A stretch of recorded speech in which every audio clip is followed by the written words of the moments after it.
السلام علیکم دوستو، سید مظہر اسلام آباد کے خوبصورت صبح کے ساتھ آپ کی خدمت میں حاضر ہے۔ دوستو، آج کا عنوان ہے ہار اور جیت۔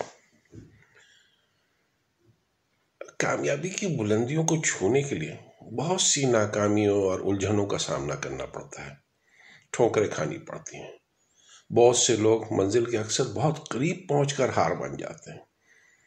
انہیں شاید لگتا ہے کہ انہوں نے اتنی ہمت بیکار کی، شاید ان کے حصے میں ناکامی کے سوا کچھ نہیں۔ حالانکہ ایسا بالکل نہیں ہوتا، بلکہ وہ اپنے یقین کی طاقت کو کمزور کر دیتے ہیں۔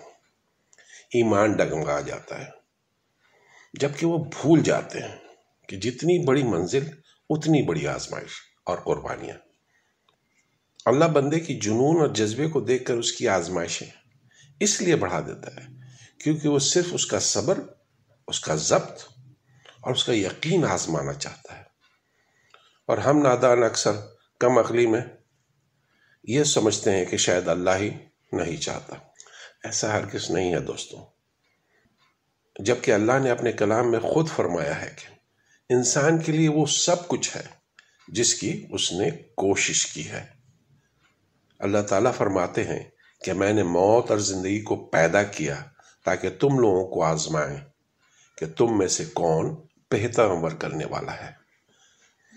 دوستو، پریشانی حالات سے نہیں خیالات سے ہوتی ہے، اور جس سے ہم غم کہتے ہیں دراصل وہ ہماری مرضی اور اللہ کی مرضی کے فرق کا نام ہے۔ جو لوگ ناکامی کو عذر بنا کر، بہانہ بنا کر پریشانی کی دلدل میں اتر جاتے ہیں، ان کی زندگی روگ ہو جاتی ہے اور وہ پریشانی کے اس دلدل میں پھنستے چلے جاتے ہیں۔ مگر وہ باہمت لوگ جو ناکامی کو کامیابی کی پہلی سیڑھی سمجھ کر جشن مناتے ہیں، قسمت ان پر مہربان ہوتی چلی جاتی ہے۔ ایک دفعہ ایک گھوڑا گہرے گڑھے میں گر گیا اور زور زور سے آوازیں نکالنے لگا۔ گھوڑے کا مالک کسان تھا جو کنارے پہ کھڑا اسے بچانے کی ترکیبیں سوچ رہا تھا۔ جب اسے کوئی طریقہ نہیں سوجھا تو ہار مان کر دل کو تسلی دینے کے لیے کہنے لگا، یار اب یہ تو میرے کام کا نہیں رہا، چلو اسے یوں ہی چھوڑ دیتے ہوں، اور اس گڑھے کو بھی تو آخر کسی دن بند کرنا ہے، بھرنا ہے، اس لیے اسے بچا کر بھی کوئی خاص فائدہ نہیں۔ یہ سوچ کر اس نے اپنے پڑوسیوں کی مدد لی اور گڑھا بند کرنا شروع کر دیا۔ سب کے ہاتھ میں ایک ایک بیلچا تھا جس سے وہ مٹی، بجری اور کوڑا کرکٹ گڑھے میں ڈال رہے تھے۔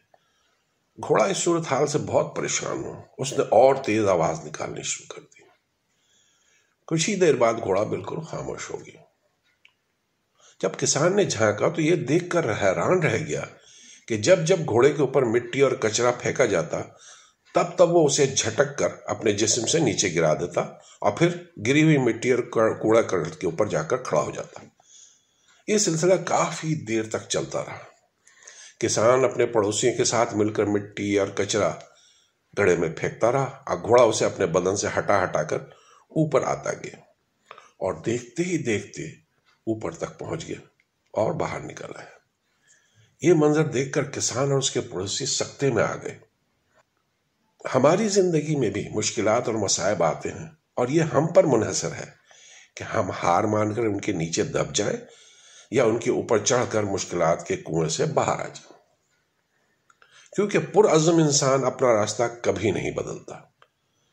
زندگی کبھی بھی کامل نہیں ہوتی ہے دوستوں، ہمارا واسطہ ہمیشہ مشکل وقتوں سے پڑتا رہتا ہے۔